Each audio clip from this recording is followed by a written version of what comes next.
Hello and good morning friends. In today's class we will discuss about analysis and valuation.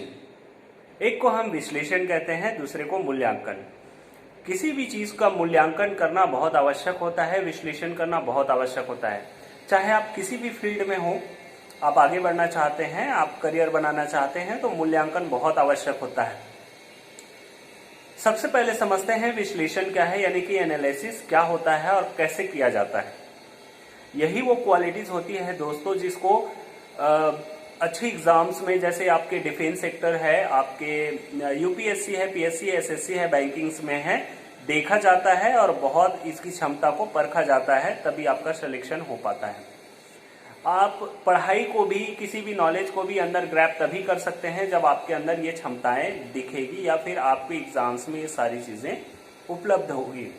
दोस्तों, किसी भी चीज का एनालिसिस करने के लिए हमें उसके बारे में क्या चाहिए रहता है, सबसे इंपॉर्टेंट चीज जो चाहिए रहता है वो है डेटा या इंफॉर्मेशन। तभी हम किसी भी चीज का एनालिसिस कर सकते हैं। तो इंफॉर्मेशन बेस्ड ही एनालिसिस होता है। एनालिसिस में और कॉमन जो सोच है उसमें क्या अंतर होता है ये भी हम देखेंगे। वैल्यूएशन क्यों जरूरी है या एनालिसिस क्यों जरूरी होता है और किस तरह से किया जाता है ये भी हम आज की क्लास में समझेंगे। ये मेनली किसी भी वस्तु का या किसी भी व्यक्ति का पहलू होता है। अलग अलग पहलू से हम इसके अलग अलग एंगल से इसके बारे में समझते हैं, देखते हैं। किसी भी एग्जाम की तैयारी करने के लिए, इंटरव्यू देने के लिए आपको चीजों का विश्लेषण करने या फिर एनालिसिस करने बहुत अच्छे तरीके से आना ही चाहिए। जैसे आप एक टीचर बनना चाहते हैं तो टीचर बनने के लिए भी आपको सब्जेक्ट का एनालिसिस करना आना चाहिए। उसके अलावा बच्चों का भी एनालिसिस करने आना चाहिए। उनके बिहेवियर एनालिसिस में आपको काफी हेल्प मिलेगा कि आप बच्चों को अच्छा पढ़ा सकें। विश्लेषण हम किसी घटना, किसी व्यक्ति या फिर किसी इंसिडेंट, इवेंट्स का करते हैं, किसी प्लान का करते हैं। जैसे प्लानिंग कोई है उसका भी विश्लेषण करते हैं। मेनली विश्लेषण जो है वो दो तरीके से किया जाता है। पहला है pre analysis and second one is post analysis.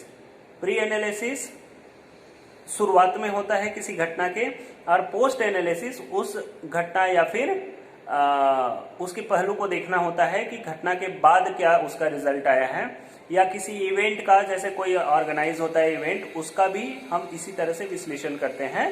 पहले क्या सोचे थे और उसका रिजल्ट क्या आया, और वहां पे हमें ये देखना है कि किस तरह से जो हम प्लानिंग करते हैं और किन किन चीजों की जरूरत होगी। तो उस प्लानिंग के एग्जीक्यूशन के बाद भी उसका एनालिसिस करना बहुत जरूरी होता है, ताकि अगली बार के लिए कुछ जो मिस्टेक्स हुए हैं वो ना हो और कुछ अच्छे पॉइंट्स हुए हैं उनको रिपीट किया जाए, ताकि उससे और बेहतर रिजल्ट आ सके। हम स्टडी में भी किसी भी चीज को, किसी भी सब्जेक्ट को पढ़ते हैं तो भी हमें एनालिसिस करने आना चाहिए।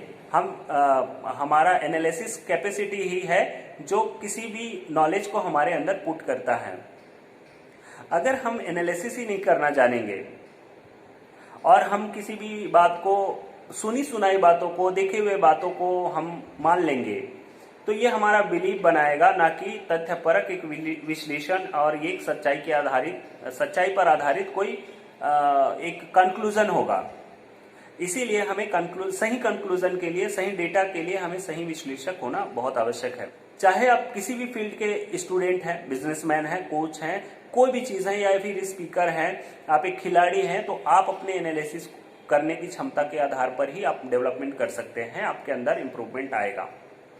मैनेजमेंट के सेक्टर में भी एक खास तरीके का एनालिसिस होता है जिसे हम स्वॉट एनालिसिस कहते हैं, जिसमें हम किसी भी घटना, किसी भी इवेंट का स्वॉट एनालिसिस करते हैं, जिसमें आपका होता है strength, S for strength, W for weakness, O for opportunity and T for threat.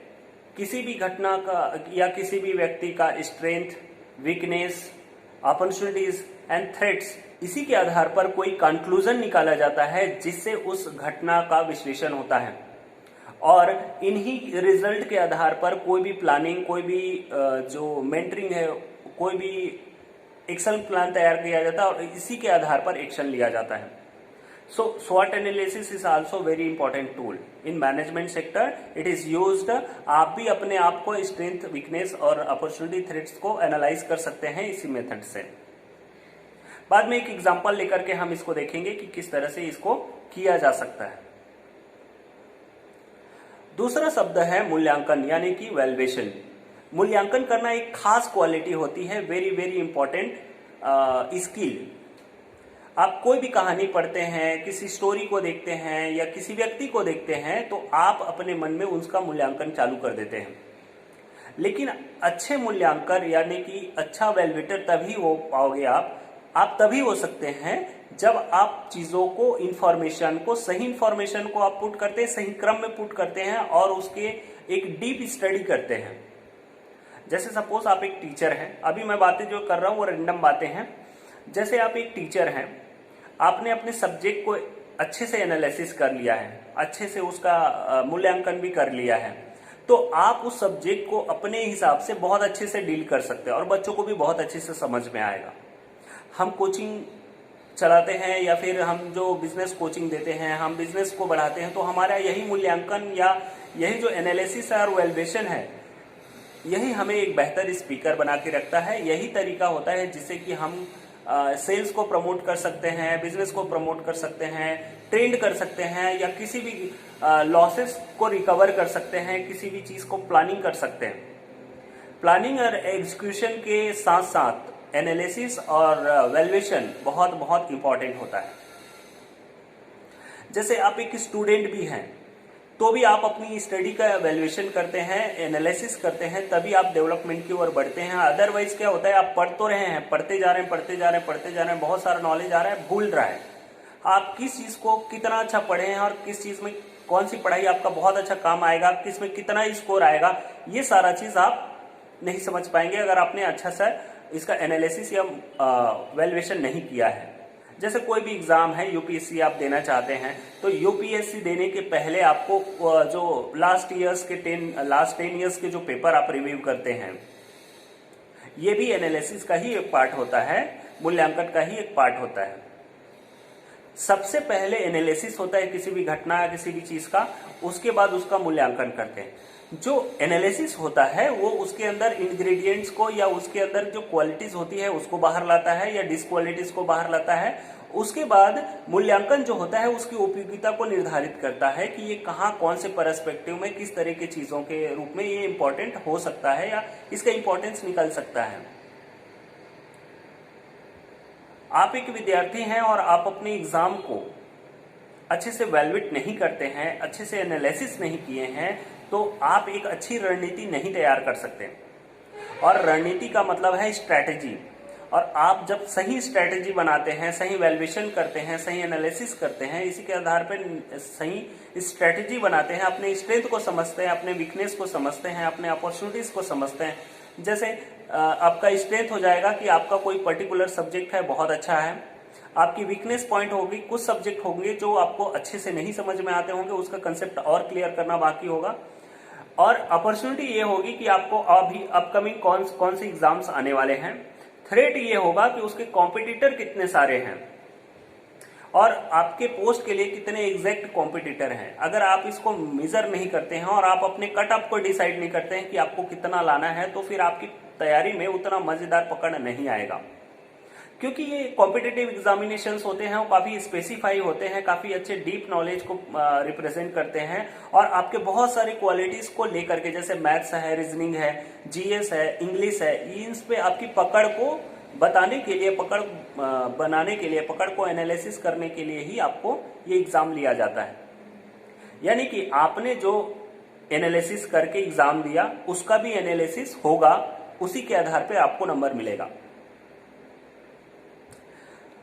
Friends, ये बहुत कॉमन बात है कि हम अपने लेवल में थोड़ा बहुत तो एनालिसिस करते ही हैं, थोड़े बहुत वैल्यूएशन करते हैं, बट इतने से वैल्यूएशन से काम चल जाएगा या इतने ही एनालिसिस से काम चल जाएगा, ये भी बड़ा मैटर करता है। बात एक पर्सन का किया जाता है, एक पर्सनालिटी का किया जाता है, एक खास घटना का वैल्यूएशन किया जाता है, एनालिसिस किया जाता है। बुक्स का रिव्यू करते हैं आप, तो बुक्स का रिव्यू भी होता है, ये भी एक मूल्यांकन का तरीका है जिसको हम हिंदी में समीक्षा कर सकते हैं।